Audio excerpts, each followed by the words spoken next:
शुक्रेण कर्णवे शृणुयाम देवावलम्बसे मार्ग स्थिरैरङ्गैर्ष्ठदायुगन्तो अदितिदौरदितिरन्तरिक्षमदितिर्माता स पिता स पुत्रः विश्वेदेवाय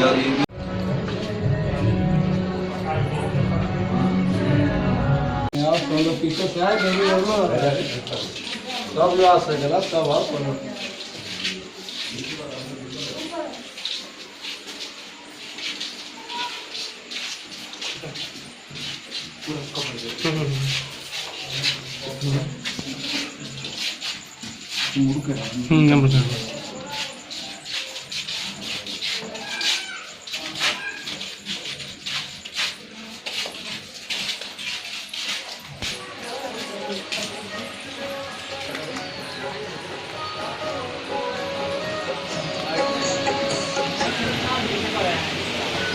पानी से सुन रहे हैं जिन्होंने प्रयागराज से पधारे हुए हमारे बक्सर होते हुए बलुआ ग्राम में स्थान दिए हुए हैं। आज तृतीय दिवस है और इस मौका को आप लोग जाने मत दीजिए, अपने हाथों से उसको पकड़ करके रखिए, अपने हृदय में रखिए और हृदय में वास कीजिए।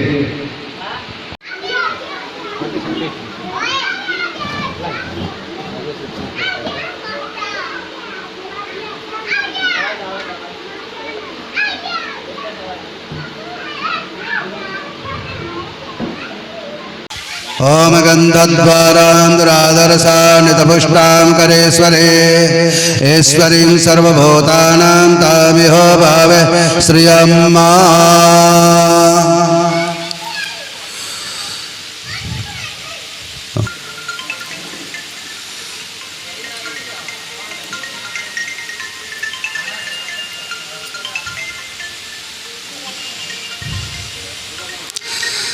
श्रोत्राद्वायुष्यप्रस्य मुखा जगरीरजायत ओमिदगं हविः व्रजणमेधा विस्तारिणी सुमौषध ज्ञानयान की आरती जग पावन पुराण की मात्र चरित्र विचित्र खान की सत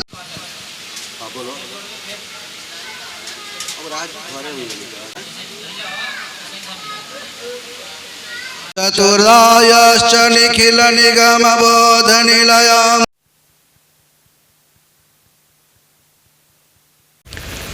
आज का दिन बहुत पावन है।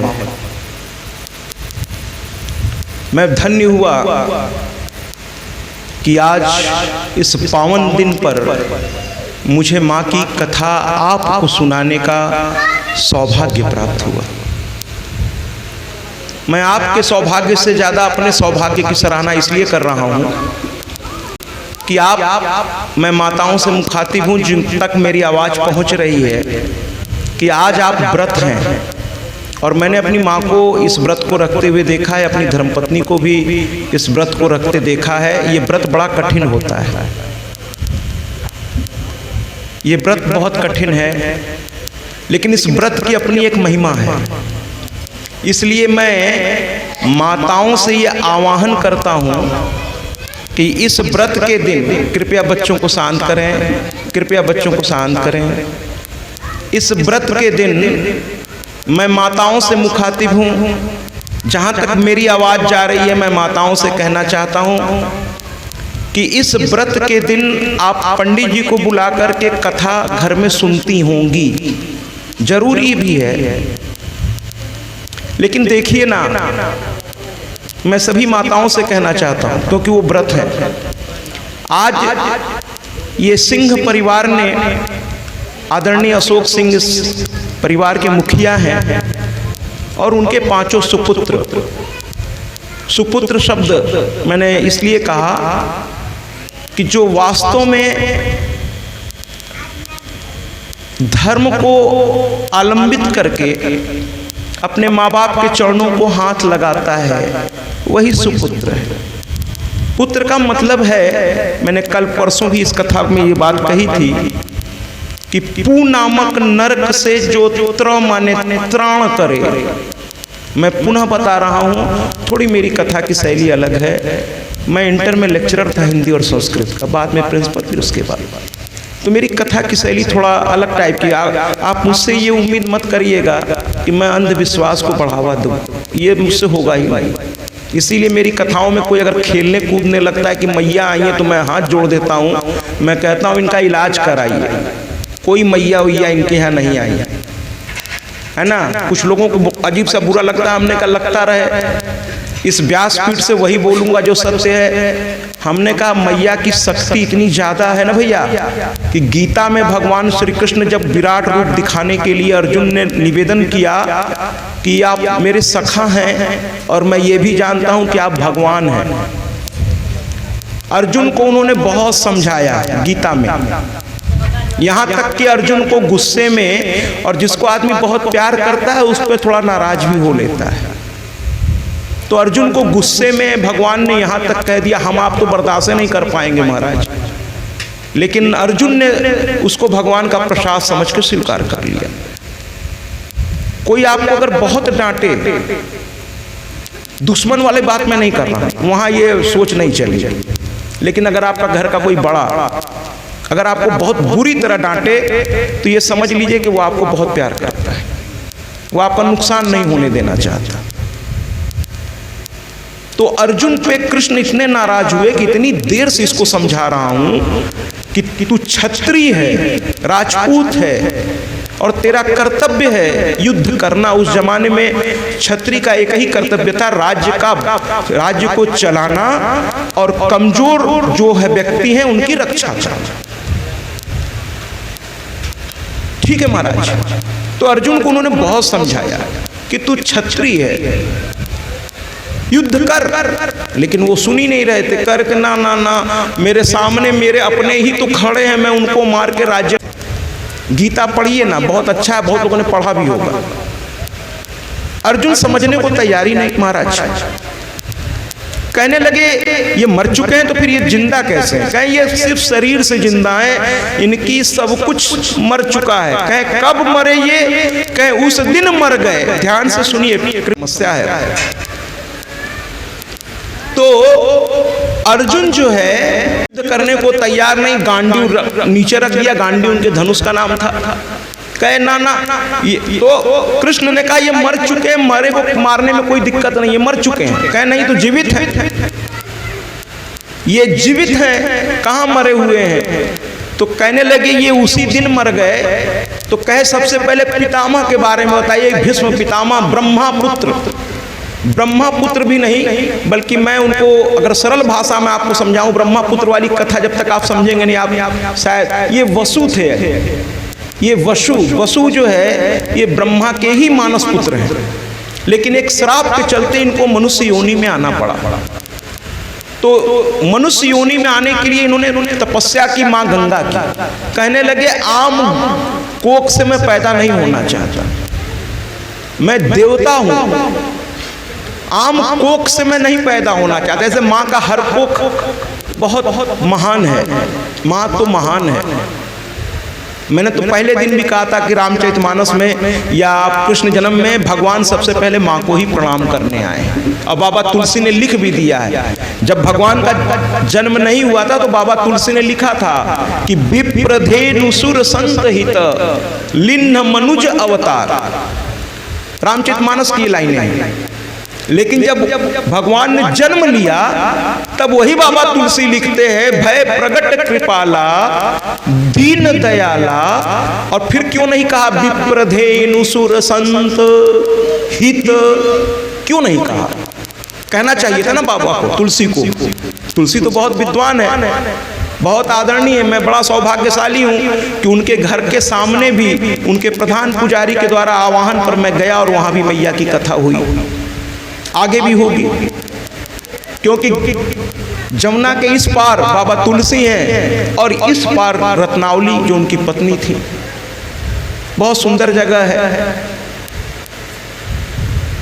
तो बाबा तुलसी जैसा विद्वान जिसके एक एक शब्द पर आज रिसर्च हो रहा है, क्यों नहीं लिखा यहाँ पर कि विप्रधेनु सुर संत, यानी ब्राह्मण की भला के लिए, गौ की रक्षा के लिए, संतों के सम्मान और उनकी साधना बनी रहे, इसके लिए विप्रधेनु सुर माने देवताओं की रक्षा के लिए भगवान ने बार बार पृथ्वी पर जन्म लिया है भगवान ने जन्म। कली में भी आना है, कलयुग में भी उनको आना है, लेकिन अभी समय है, अभी कलयुग और प्रचंड होगा महाराज। कलयुग जैसे जैसे प्रचंड होगा स्थितियां उतनी ही बिगड़ेंगी, स्थितियां इतनी बिगड़ जाएंगी कि पत्नी पति का नहीं सुनेगा, पति पत्नी के नहीं सुनेंगे, पुत्र पिता का नहीं सुनेगा, पिता पुत्र, भाई एक दूसरे को खून के प्यासे। कलयुग अभी बढ़ने तो दीजिए, अभी बढ़ा कहाँ है, कलयुग बढ़ने दीजिए, धर्म का विलोप होने लगेगा, फिर से राक्षसी प्रवृत्तियां। अब धीरे धीरे कथा आएगी, महिषासुर आएगा, शुंभ निशुंभ। माँ की कथा बड़ी प्यारी है, कल की कथा भी बहुत आनंद से हम लोग चला रहे थे।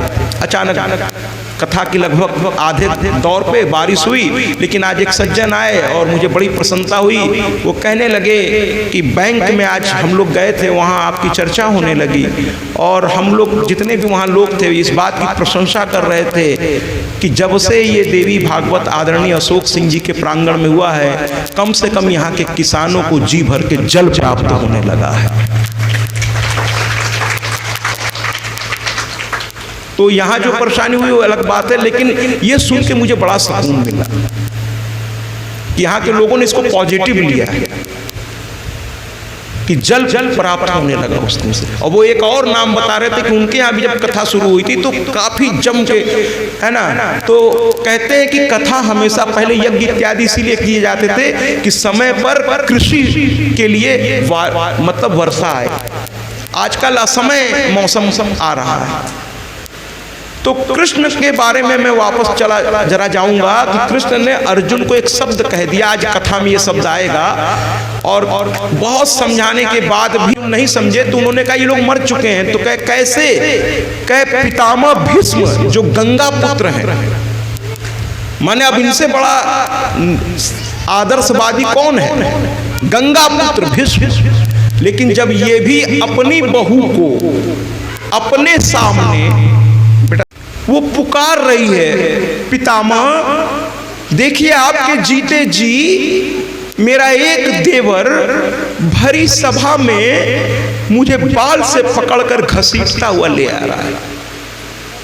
देखिए ये जो बहन बेटियां हैं ये हमारी और बड़ी आशा भरी निगाह से देखती हैं कि समय पर हम उनकी रक्षा करेंगे। ऐसे तो ये स्वयं सक्षम है, ये स्वयं दुर्गा चंडी और काली बनने में सक्षम है, लेकिन कभी कभी मर्यादा में बंध जाने की वजह से ये हमारी ओर उम्मीद लगा बैठती है। और हमारा पहला कर्तव्य है न केवल अपने घर की बहू बेटी, बल्कि अगर आप कहीं बाहर भी हों खड़े और किसी के घर की बिटिया जा रही हो और कोई गलत तरह का आचरण करने वाला व्यक्ति उसे परेशान कर रहा हो, तो आप अपनी शक्ति भर वहीं उसको ललकार दीजिए, कहते सावधान, अभी मैं खड़ा हूं यहां, ये जिसकी भी बिटिया है ये मेरी बिटिया जैसी है, इसकी प्रतिष्ठा की ओर आंख उठा के देखना नहीं, ठीक नहीं होगा। ये हमारा कर्तव्य है। और खुद खड़े होकर कहना चाहिए बिटिया तुम जाओ, मैं देखता हूं कौन तुम्हें परेशान करता है।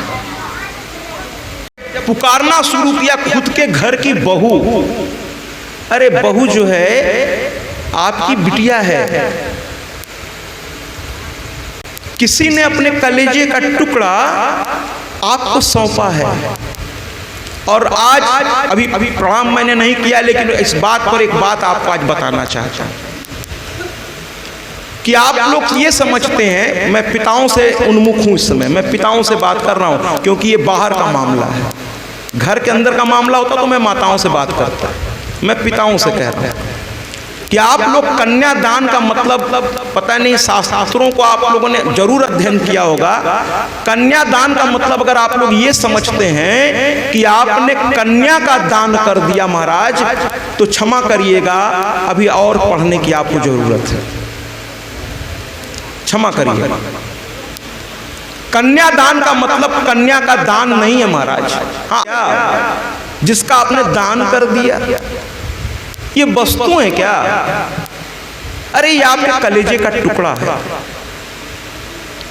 कन्यादान का शास्त्र क्या कहता है, जरा इसको सुनिए। शास्त्र ने कन्यादान का मतलब हमें समझाया है। कन्यादान का मतलब ये नहीं है कि पिता का अधिकार कन्या पे से खत्म हो गया, बिल्कुल ये बात नहीं है इसका। कन्या हमेशा उसी पिता की है जिसने उसे जन्म दिया है महाराज। उसके अधिकार को ईश्वर भी नहीं छीन सकते। तो ये ससुराल वाले क्या चीज है महाराज। हर घर की बहू बेटी एक दूसरे के घर में है, पर आपका अधिकार है महाराज। कभी भी ये मत कहिएगा कि अब हम क्या करें बिटिया, तेरा तो दान कर चुके हैं, कैसे जाएं ससुराल में, क्या कहेंगे हम। बिल्कुल ये मत कहिएगा, बिल्कुल ये मत कहिएगा। कन्यादान का मतलब क्या है ये समझ लीजिए। शास्त्रोचित बात कह रहा हूं। कन्यादान का मतलब कन्या का दान नहीं होता महाराज। कन्या कोई वस्तु नहीं है। कन्यादान का मतलब होता है गोत्र का दान। यानी जिस समय आप कन्यादान करते हैं वो आपके गोत्र से निकलकर पति के गोत्र में जाकर शामिल हो जाती है। केवल उसका गोत्र बदलता है, बाकी पिता का अधिकार भगवान भी नहीं छीन सकते। किसी और की क्या मजाल है। सिर्फ उसका टाइटल बदल जाती है। अगर पांडे की शादी मिश्रा जी से हो गई तो उसकी टाइटल बदल जाएगी। अगर मान लीजिए उसका नाम क्या कहते हैं सुषमा मिश्रा था तो वो सुषमा पांडे हो जाएगी।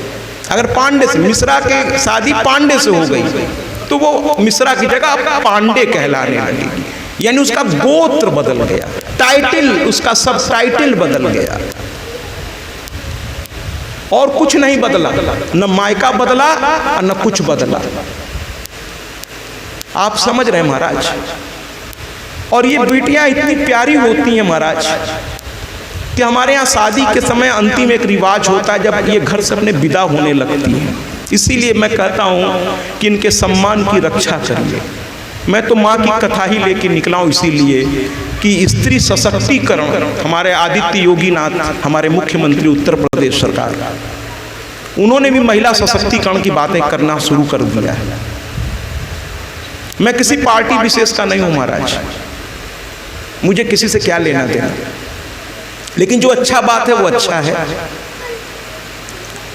तो कहने का तात्पर्य ये है कि जब विवाह होता है तो एक परंपरा होती है कि जब वर विदाई के समय, जब वर हर जगह अलग अलग टाइम पे ये होता है लेकिन होता जरूर है कि विदाई के समय मेरे यहाँ जो होता है मैं वो आपको बता रहा हूँ। आप लोगों में यहाँ भी होता है, बस टाइमिंग इधर उधर होती है। विदाई के समय कन्या के हाथ में कन्या पक्ष की तरफ से लावा जी भर के हाथ में भर दिया जाता है।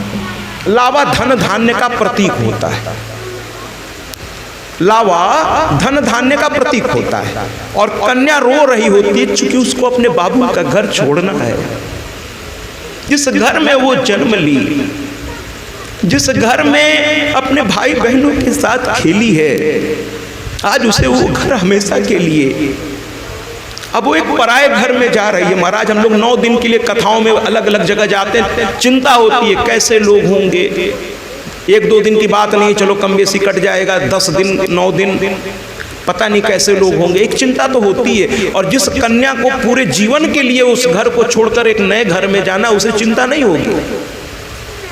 वो इंसान नहीं है क्या? उसे भी चिंता होती है कि पता नहीं कैसे लोग होंगे, कैसा व्यवहार करेंगे। फिर भी पिता ने कह दिया आज से तुम्हारा विवाह मैंने कर दिया, वो चुपचाप चल देती हैं। चलने से पहले वो लावा लेती हैं और अपने सर के पीछे ऐसे फेंकती हैं। इसका भी मतलब समझ लीजिए। ये कन्याएं कहती हैं कि हे बाबुल, आज मैं तुम्हारा घर छोड़कर किसी और के घर में जा रही हूँ, लेकिन मैं जा रही हूँ, लेकिन तुम्हारा लक्ष्मी, तुम्हारे घर की सुख शांति और समृद्धि मेरे जाने के बाद भी तुम्हारे घर में ही रहे। मैं खाली हाथ यहाँ से जा रही हूँ, तुम्हारा मुझे कुछ नहीं चाहिए। मैं खाली हाथ जा रही हूं, सिर्फ अपना शरीर लेकर या जो तुमने दिया होगा मेरे ससुराल वालों, बस वो लेके निकल रही है। बाकी कन्या अपने मायके से कुछ बहुत उम्मीद नहीं करती। हमारी भारतीय नारी तो बिल्कुल नहीं, बस वो चाहती हैं कि समय समय पर उसके पिता जब तक जीवित रहें या उसका भाई कभी कभी आके उसका हालचाल ले ले, बस इतना ही तो उम्मीद मायके से करती है शादी के बाद। और अगर इतना भी हम नहीं कर सके महाराज, तो फिर लानत है हम पर, लानत है हम पर। समय समय पे चले जाइए। कन्या कोई बोझ नहीं है जो आपने किसी और के गले डाल दिया और निश्चिंत हो गए, विवाह कर दिया। अरे नहीं साहब, महीना 2 महीने पे एक बार कभी हालचाल लेने किसी बहाने से पहुंच जाइए और बिटिया से पूछ लीजिए अकेले में, ठीक तो हो, उसको एहसास कराइए। लेकिन हाँ, साथ में एक बात और कहूँगा कि अगर वो सुखी है तो उसके ससुराल में छोटी छोटी बातों में मायके को इंटरफेयर नहीं भी करना चाहिए। अगर वो सुखी हर तरह से, तो कुछ मत बोलिए, चुपचाप अपने समधी से मिलिए, समधन से मिलिए, हंसी मजाक करिए और आनंद के साथ अपने घर लौट आए। कुछ मत बोलिए, उनके घर की व्यवस्था में दखल मत दीजिए। अगर सब कुछ ठीक चल रहा है तो फिर बोलने की जरूरत क्या है महाराज। हर घर की अपनी अपनी व्यवस्थाएं होती हैं, उसमें दखल अंदाजी करना अच्छा नहीं है। मायके वाले ज़्यादा अगर ससुराल में घुसेंगे तो भी घर बिगड़ जाता है कन्या का। और आजकल ये जो मोबाइल हो गया है महाराज, है ना, जो नई शादियां हो रही हैं, अधिकतर उसमें टूटने की वजह यही है कि अब चूंकि लीगल अधिकार स्त्रियों के पास बहुत आ गए हैं, तो मैं सबकी बात नहीं कर रहा हूं, मैं तो कह रहा हूं बहुत करुणामयी है ये लोग। लेकिन कुछ कन्याएं उस लीगल अधिकार का दुरुपयोग भी कर रहे हैं ससुराल वाले। उस खुलेआम ससुराल वालों को धमकियां भी आजकल दिया जा रहा है कि अगर ज़्यादा कुछ करोगे तो जेल भिजवा दूंगी। वो भी ठीक नहीं है, वो भी ठीक नहीं है। मैं समाज में एक दिशा लेने के लिए निकला हूं, तो आप दोनों ही पक्ष से हाथ जोड़ के कहता हूं कि हमारी भारतीय परंपरा है, मैं माताओं से कहता हूं भारतीय परंपरा है कि मैंने कल भी कहा था कि केवल पत्नी आपको नहीं कहा जाता, आपको धर्म पत्नी कहा जाता है। अर्थात आप अपने ससुराल के उस घर की मर्यादा की स्वयं देवी हैं और आपको अपने ससुराल और मायके दोनों की मर्यादाओं की रक्षा करने का आपके कंधे पर दायित्व है। इसको आपको निर्वहन करना पड़ेगा माताओं का। और बाकी जिम्मेदारी तो मैंने उनको डाली दी, पहले से वो लोग बहुत अच्छे हैं, अब इसको और भी वो ध्यान रखेंगे। मैंने तो कह ही दिया है कि बहू भी बेटी है। जैसे बेटी आपकी गलती करती है, थोड़ा बहुत आप डांट देते हैं, उसी तरह बहू को भी समझना चाहिए कि मेरी माँ भी तो डांट देती थी, अगर सास ने 2 बात कह दिया तो कौन सा अनर्थ हो गया। अरे माँ भी तो डांट देती थी। और सास को भी समझना चाहिए कि माँ, अरे मेरी बेटी भी तो गलती करती थी। और ये जो कभी कभी कुछ घरों में ये जो शब्द इस्तेमाल हो रहे हैं बहुओं के प्रति कि तुम्हारे माँ बाप ने कुछ सिखाया नहीं है क्या, ये शब्द बहुत गलत है। कृपया इस शब्दों से बचिए। किसी के माँ बाप पर अगर आप लांछन लगाएंगे तो बच्चे बर्दाश्त नहीं कर पाएंगे। आप उसको जो कहना हो कह दीजिए, वो एक शब्द नहीं बोलेगी अगर संस्कारित है, लेकिन उसके माँ बाप को बीच में लाने की क्या जरूरत है। मैंने कहा ना, मेरी कथा केवल एक था राजा एक थी रानी, दोनों मर गए, खत्म कहानी, ऐसी कथा लेकर मैं निकला ही नहीं, क्योंकि फिर उस कथा में समय बर्बाद होता है, उसमें जाने का कोई लाभ नहीं है। जहाँ केवल नाच गाना और बस मौज, ना ना ना, कथा तो ज्ञान यज्ञ है। कथा वास्तव में वो है जो आपको बता दे कि क्या सही है और क्या। ऋषियों ने इसीलिए कथा लिखी है। कथा प्रतीकात्मक है महाराज, ये कुछ प्रतीक संकेत देती है। तो मैंने आज एक और भी बात कही, इससे घर आपका सुखी रहेगा। और अगर ये सुखी रहेंगी तो विश्वास कीजिए घर में लक्ष्मी अपने आप चलकर आएंगी। और यही कथा कल मैंने बताई थी कि जब माता ने ब्रह्मा विष्णु महेश को महासरस्वती दिया ब्रह्मा को, और मैंने कल भी कहा, परसों भी कहा कि कुछ लोग ने एक फैला रखा है कि सरस्वती को जन्म देने वाले ब्रह्मा जी थे और ब्रह्मा जी ने उनसे विवाह। अरे बहुत गलत बात है ये। ऐसे हर गलत बात का मैं विरोध करूंगा। अरे हमारे भारतीय संस्कृति ही ये नहीं कहती है कोई पिता अपनी कन्या से शादी, अरे राम राम राम, और भी ब्रह्मा जैसा पिता हो ही नहीं सकता। देवी भागवत तो ये कहता है कि जब ब्रह्मा विष्णु महेश उनके मणिमय द्वीप गए, कल ये कथा हुई थी, इसीलिए मैं कहता हूँ रोज आइए, एक से एक मोती यहाँ से मिलेगी आपको, बस केवल आपको चल के यहाँ तक आना है। और भक्ति का रास्ता बड़ा कठिन है महाराज, इस कठिनता को आज सिंह परिवार 3 दिन से समझ रहा है, लेकिन यही साधना है। 3 दिन से ये बेचारे इस पंडाल को इस लायक बनाने में लगे हुए हैं, समय पैसा और मेहनत तीनों चीज लग रही है, एक ही उद्देश्य है। तो मैंने अश्विनी जी से जब ये कथा शुरू भी नहीं हुई थी, मैंने कहा था याद रखिएगा जब आप ये संकल्प लेंगे तो बहुत सारी कठिनाइयां आएंगी महाराज, लेकिन अगर आप दृढ़ प्रतिज्ञ हैं, भक्ति के रास्ता सरल नहीं है, भक्ति का रास्ता कठिन मार्ग है, बहुत सुनने को मिलेगा, बहुत लोग पता नहीं क्या क्या आपको सुनाएंगे, ये सब आपको विचलित करने के लिए होगा महाराज, कि जिससे भक्ति मार्ग आप छोड़ दें। क्योंकि भक्ति मार्ग ऐसा है जो आपको कहते हैं कलयुग में सिर्फ नाम आधारा, कलयुग में नाम पुकार लेने से भगवान मिल जाते महाराज। क्योंकि साधना उतना हो नहीं सकता जितना सतयुग में होता था, त्रेता में होता था, द्वापर में होता था। कलयुग में उतनी साधना संभव ही नहीं है, क्योंकि उतनी उम्र भी नहीं होती इंसान की जितना द्वापर और त्रेता में इंसानों की उम्र होती थी, या सतयुग में। कलयुग में उतनी उम्र भी नहीं होती। कृपया बच्चों को थोड़ा सा संभालिए, 9 दिन आप संभाल लीजिए, 10वें दिन से मैं संभाल लूंगा, मैं रहूंगा ही नहीं तो संभालूंगा क्या। तो कुल मिलाकर के साधना कठिन मार्ग है। मैं इतने कथाओं में गया हूं, मैं मजाक में हास्य विनोद में कहता भी हूं कि आज तक मेरे पास कोई व्यक्ति ये सीखने कभी नहीं आया। मुझसे लोग उस स्थान के श्रेष्ठ लोग मुझसे मिलने, जहाँ मैं रहता हूँ आते हैं लोग मुझसे मिलने, पहले वो कथा सुनते हैं और माँ की कृपा अगर उनको अच्छा लगता है, प्रभाव पड़ता है तो मुझसे मिलने आते हैं अकेले में। तो मैं बड़े इस बात को कहता हूं कि कोई आज तक मुझसे आके ये नहीं बोला कि महाराज जी कोई ऐसा मंत्र बता दीजिए या कोई ऐसा तरीका बता दीजिए कि मैं गंदा आदमी कैसे बनूं, जरा उसका कोई तरीका। गंदा आदमी या गलत विचारधारा तो आदमी अपने आप सीख लेता है, उसके लिए उसको ना तो कोई कोचिंग की आवश्यकता होती है, ना कोई क्रैश कोर्स करने की जरूरत है।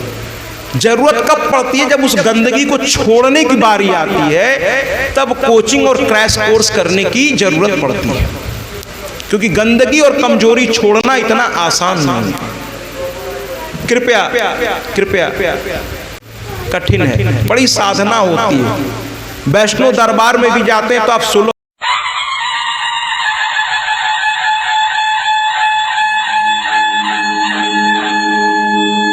सर्वमंगल मांगल्ये शिवे सर्वार्थ साधिके शरण्ये त्र्यंबके गौरी नारायणी नमोस्तुते।